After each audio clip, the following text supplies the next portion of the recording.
ठीक आहे.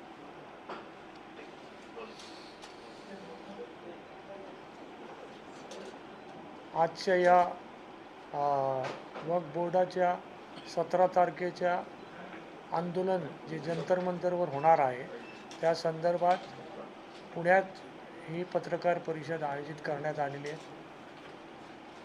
National conference for minorities यांच्या माध्यमातून राहुल ढमाळे, डॉक्टर सिद्धार्थ धेंडे, माजी नगरसेवक मुख्तार शेख, जाहिदबाई आणि आमचे सगळे मित्रमंडळी ते या ठिकाणी या पत्रकार परिषदेत हजर आहे.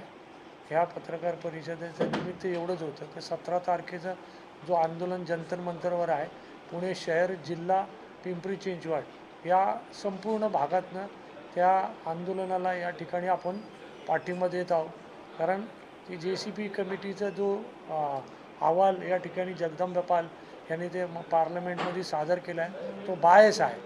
त्याच्यामध्ये अनेक त्रुटी आहे.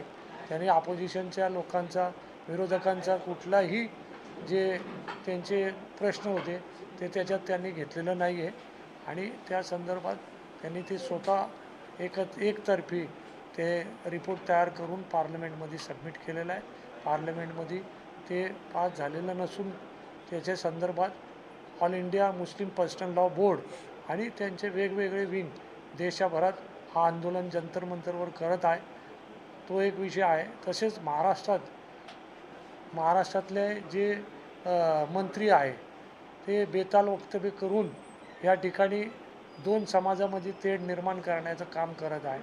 हे रमजानचा पवित्र महिना आहे. या ठिकाणी आपण जर बघितलं तर परवाच्या शिमगालासुद्धा कोकणामध्ये ते झालं आहे. तसंच आपल्या पुणे शहरामध्ये वेल्हा तालुक्यामध्ये एक मशिदीला जाळण्यात आलं. त्याच्यानंतर वाघोलीच्या पुढे एक मशिदी जमीनदोस्त करण्यात आली. ह्या पद्धतीने ते स्वतः जातात, तिथं भाषण करतात आणि लोकांमध्ये दहशत निर्माण करतात आणि जे आपले जे अशिक्षित पोरं आहेत त्यांना त्यांचे भावना भडकून आणि एक दोन समाजामध्ये तेढ निर्माण करण्याचं काम या ठिकाणी ते करत आहे. तर आमची मुख्यमंत्री साहेबांना विनंती आहे का असे मंत्र्यांना तुम्ही त्यांचा राजीनामा घ्यावा किंवा त्यांची हकालपट्टी करावी.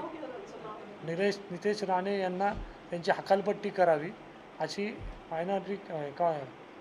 नॅशनल कॉन्फरन्स फॉर मायनॉरिटीच्या वतीने आम्ही मुख्यमंत्री साहेबांना निवेदन पाठवलेलं आहे.